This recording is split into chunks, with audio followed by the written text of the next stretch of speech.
she's back to answer your medical questions. So let's get right to it. First out the gate, though, we want to talk about, is there a correlation, of course, with Gandolfini's passing in the bathroom? We think about Elvis passing in the bathroom, both heart attacks. Is there a correlation between heart attacks and restrooms? Well, possibly. I mean, this is the deal. Yes, there are a number of celebrities who have been found in the bathroom with a heart attack, but that's regular people also. We just hear about the celebrities. First of all, if someone's having a heart attack and they're not feeling well, they might feel nauseated, and they're going to go to the bathroom, and then they end up dying there. But the second part of it is that a lot of people, if they have heart disease, and that's key, it doesn't happen if you're totally healthy, but if you have heart disease and if you're really constipated and if you're bearing down, you can get a drop in your blood pressure, which can cause a heart arrhythmia, and then that can result in death. So, oh my goodness. Yeah, so but it does happen. Heart disease. Right, it's not going to happen if you're healthy and have a normal heart, but it is an association. Wow, that's very interesting. Boy, that's not a good way to go in the bathroom. I would say bear down Chicago Bears, but not too much. Well, we do want to talk about a very important day real quick before we get to your questions. We are going to do that, which is HIV Testing Day, and there are free tests, which is so important. There are over 1 million people who are HIV positive in the United States, and this is the scary statistic. 200,000 of them do not know it. And that's because a lot of people don't think they're at risk for HIV, and they are. So in Chicago, on June 27th, we have, it's called Step Up and Get Tested Chicago. And what this is a collaboration between hospitals, the Board of Health, where people can go to free testing sites and get tested. They can get a safe sex kit, which has information, a lubricant, a condom. This is all free. Just one? It is just to get you started. Just to get you started. Yeah. Actually, Wet Lubricant, which is a terrific lubricant. Wet Lubricant is sponsoring this, and is supplying 50,000 free safe sex kits. So go to the website because the sites are listed there. This is crucial. Anybody who has ever had sex, honestly, needs to get tested at least once. I've got this great story. We don't have time for it now, but I met a woman who's HIV positive who had no clue because she was heterosexual in a committed relation, never did drugs, and come to find out her husband was on the down low. That's right. That's it. Everybody's at risk. And she's still living with it 25 years later, so it's important to get tested. That's the important part. Is if you get tested, you can be protected. Knowledge is power. Yeah. Yes. Well, speaking of HIV testing, this brings us to our first question from our viewer. It's from Dean, and he says, my grandmother is having sex. Is she at risk for HIV and STDs? All right. Well, oh, dear God. Go grandma. First of all, Dean, I have to assume the reason you're concerned is because Grandma is not having sex with Grandpa. You know, if she was having Grandpa's sex with... probably dead, but we'll just move on. This is the new guy. And yeah, she does need to be concerned because, in fact, older people, anyone over 50, is at increased risk for not only getting HIV, but for other STDs as well, for a variety of reasons. One is that, you know, the tissue, the vaginal tissue is thinner and therefore more prone to infection.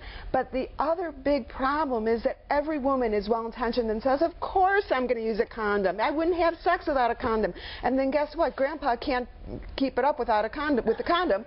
So she says, all right, well, just this once, because the truth is men with erectile dysfunction tend to be older. Ro, you're looking horrified. And, well, I just can't get the grandmother out of my head. I mean, well, grandmas aren't that old. I mean, let's get real here. You know? And most grandmothers are having sex, and they should be having sex, but she needs to head over to one of the testing centers. She needs to get tested. She needs to use a lubricant that's going to be condom compatible. Well, speaking of that, just the lubricants, Dara wants to know, should she use silicone or water-based with condoms? This is also a great question because there is confusion.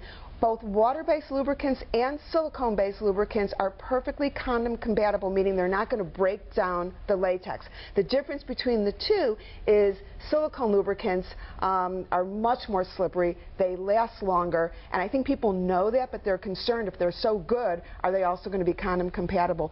And they are. And in fact, that's the company that's sponsoring this testing, Wet Lubricant, is supplying silicone lube so that people know it's safe.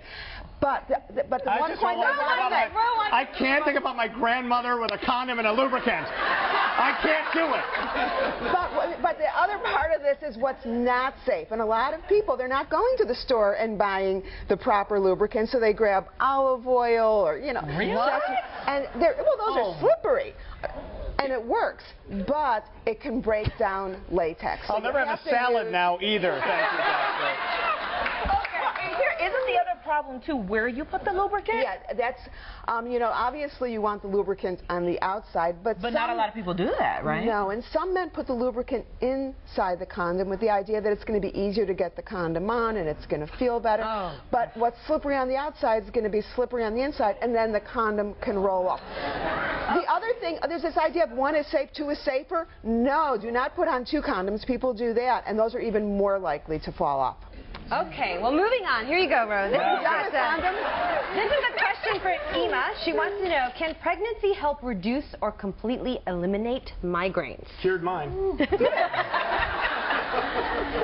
You know, the thing is that there are a lot of different types of migraines, but there is an entity called a hormonal migraine, and women, a lot of women know that every month when they get their period, they get a horrible migraine. And it's not because estrogen is too high or too low, it's because there's a drop, there's a change.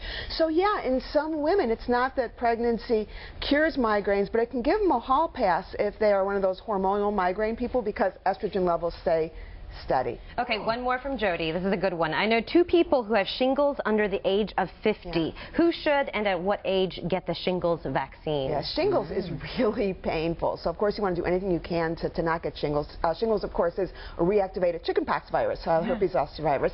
And the vaccine is recommended by the CDC for all adults over the age of 60.